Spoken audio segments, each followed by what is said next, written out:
Assalamualaikum warahmatullahi wabarakatuh. Pada video ini saya akan membahas tentang sesuatu yang umum, tetapi masih ada beberapa poin yang diabaikan, yaitu penggunaan pestisida berdasarkan konsepsi 6 tepat. Tepat sasaran, tepat mutu, tepat jenis pestisida, tepat waktu, tepat dosis dan konsentrasi, dan tepat cara penggunaan. Seperti apa? Ayo kita lihat.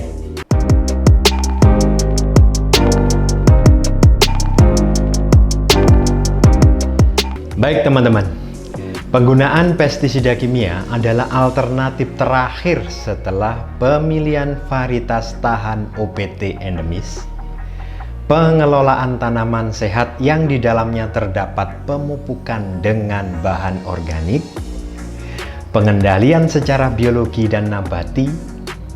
Apabila semuanya itu telah dilakukan maksimal, namun tanaman tetap terganggu dengan hama dan penyakit, maka itu harus dikendalikan dengan alternatif terakhir, yaitu pestisida kimia.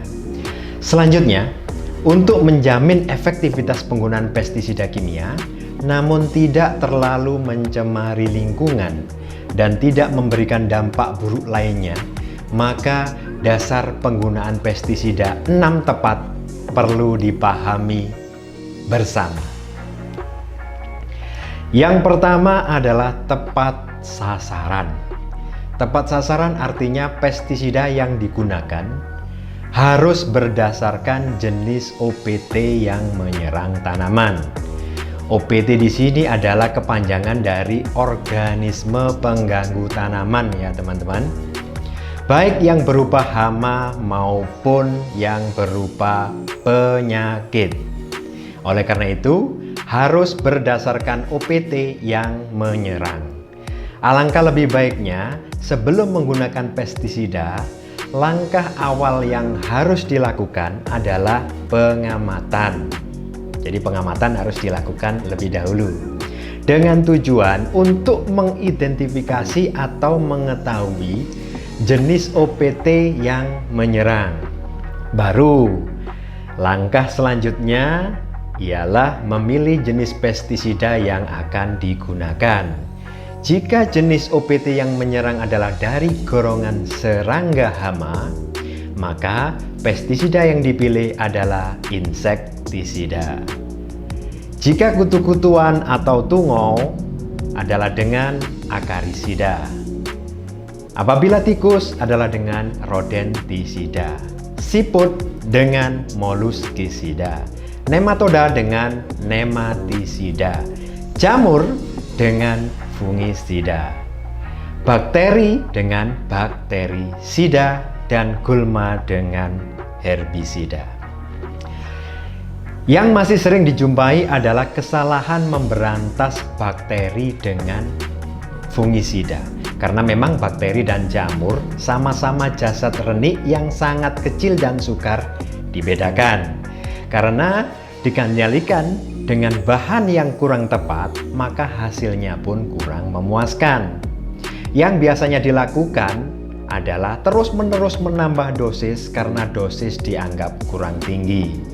Tentunya akan mencemari lingkungan dan menambah input produksi yang tinggi karena memang harga pestisida lumayan mahal.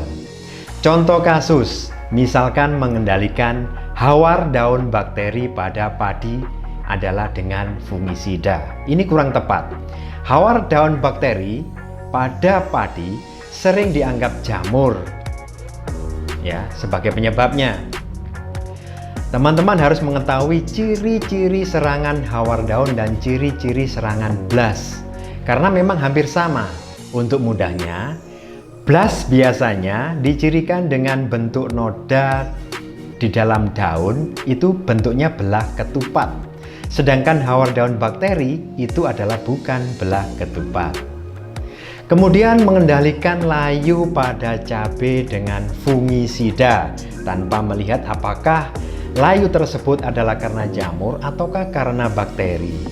pada cabai dan tomat bisa diketahui dengan cara sederhana apakah yang menyerang itu jamur atau bakteri, yaitu dengan memotong bahan. Jika batang yang dipotong mengeluarkan lendir, berarti itu disebabkan oleh bakteri. Dan jika tidak mengeluarkan lendir, berarti disebabkan oleh jamur. Ya, jamur penyebab layu adalah jamur fusarium, sedangkan bakteri penyebab layu adalah bakteri Ralstonia solanaceae. Namun, juga perlu diingat teman-teman, bahwa setelah tanaman terserang penyakit layu, maka akan sedikit sulit dikendalikan. Yang sangat dianjurkan adalah melakukan pencegahan sebelum penyakit tersebut menyerang, dimulai dari pada saat persemaian dan pengolahan lahan.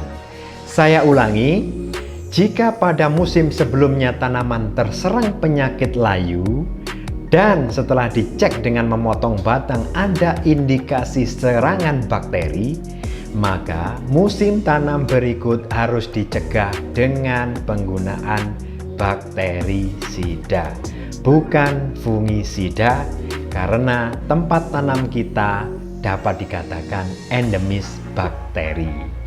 Demikian juga sebaliknya, jika pada musim sebelumnya terserang penyakit layu dan setelah dicek dengan memotong batang tidak ada indikasi serangan bakteri, maka musim tanam berikutnya harus dicegah dengan penggunaan fungisida, bukan bakterisida.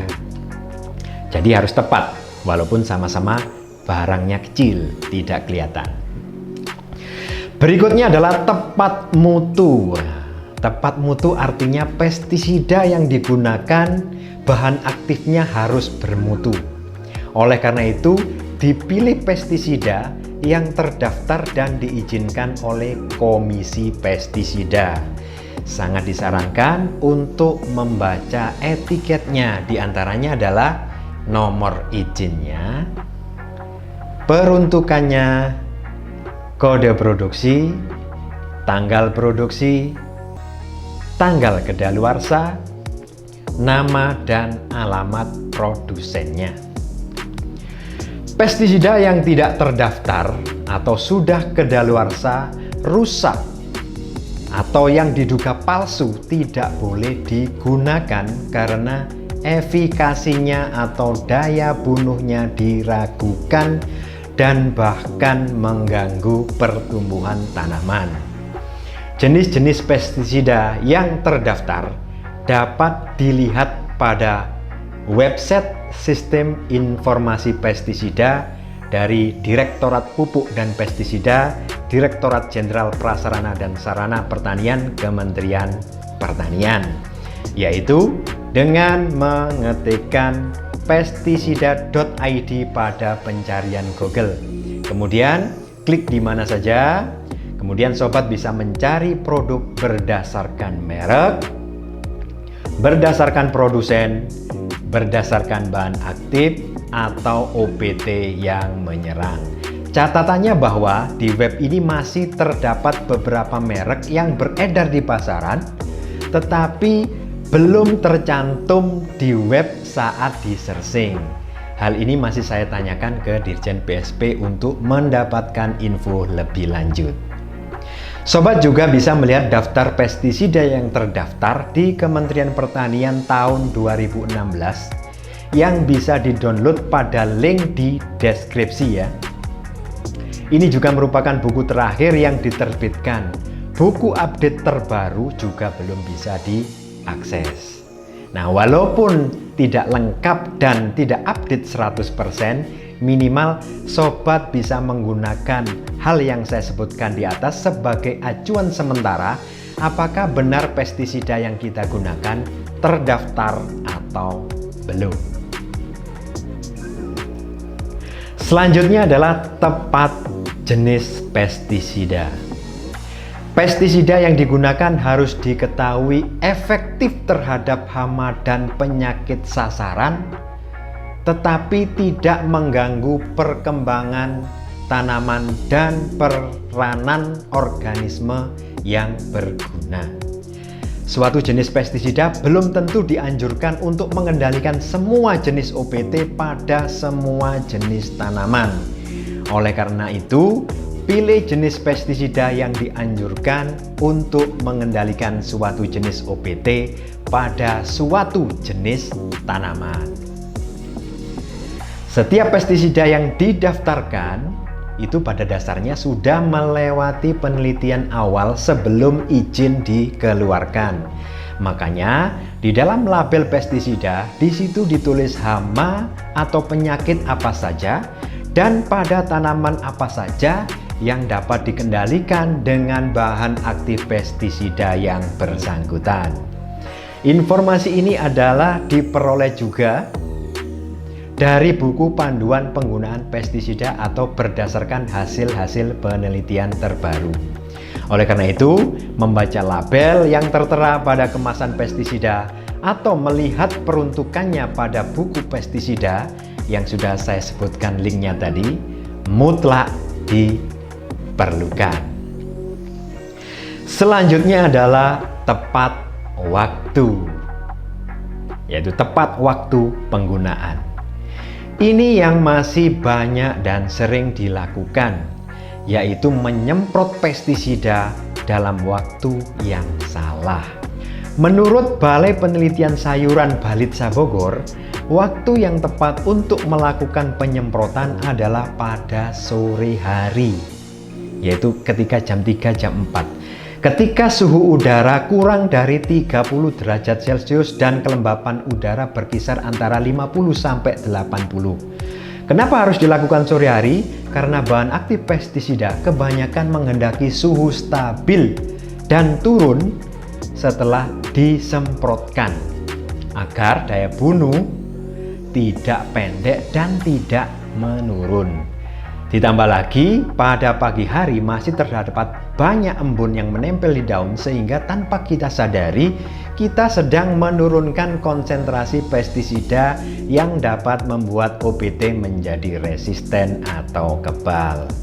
Hal ini tentunya berbeda dengan aplikasi pupuk daun. Aplikasi pupuk daun memang sebaiknya dilakukan pagi hari karena berhubungan dengan stomata yang membuka pada pagi hari dan disambung dengan proses fotosintesis yang tentunya membutuhkan sinar matahari. Jadi, sore hari yang paling tepat. Berikutnya adalah tepat dosis atau konsentrasi. Dosis atau konsentrasi formulasi harus tepat, ya, yaitu sesuai dengan rekomendasi anjuran karena telah diketahui efektif mengendalikan OPT tertentu pada suatu jenis tanaman tertentu pula. Penggunaan dosis atau konsentrasi formulasi yang terlalu tinggi akan meninggalkan residu pada hasil panen yang akan membahayakan konsumen. Sedangkan dosis konsentrasi formulasi pestisida yang terlalu rendah dari anjuran akan memacu timbulnya generasi OPT kebal terhadap pestisida yang digunakan. Kebal ini yang kemudian dikenal sebagai istilah resisten. Sedangkan resistensi akan mengharuskan kita selalu menambah dan menambah dosis aplikasi. Setelah kita terus menambah dosis, maka yang tidak kita harapkan terjadi adalah resurgensi atau ledakan hama.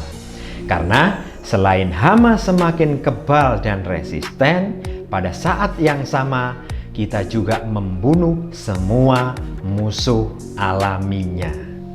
Nah, untuk menakar pestisida dalam jumlah yang tepat, sobat dapat menggunakan sringe atau sepetan atau suntikan, terserah apa sebutan di tempat sobat, atau juga bisa menggunakan tutup botolnya ketika di tutup botolnya sudah ada keterangan volume.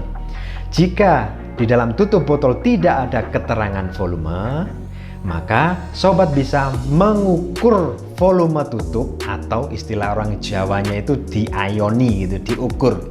dengan sepetan yang kita sediakan tadi. Caranya adalah tutup botol diisi dengan air dan kemudian disedot dengan sepetan atau suntikan sehingga diketahui berapa volume tutup botol tadi. Selanjutnya bisa digunakan untuk menakar pestisida. Yang terakhir adalah tepat cara penggunaan. Beberapa cara penggunaan pestisida antara lain ialah pencelupan, pengasapan, pembersikan, penyuntikan, pengolesan, penaburan, penyiraman, dan penyemprotan. Pengetahuan tentang cara penggunaan pestisida mutlak diperlukan agar daya bunuh atau efikasi pestisida tersebut sesuai dengan yang diinginkan. Nah, terakhir, untuk para pemirsa setia yang mengikuti sampai akhir, saya menambahkan dari 6 tepat ini dengan poin ke-7, yaitu tepat rotasi. Di mana kita harus melakukan rotasi pestisida dengan bahan aktif yang berbeda cara kerjanya. Bisa dilihat melalui video di atas ini. Ya. Demikian yang dapat saya infokan pada kesempatan ini, semoga bermanfaat. Salam sukses. Wassalamualaikum warahmatullahi wabarakatuh.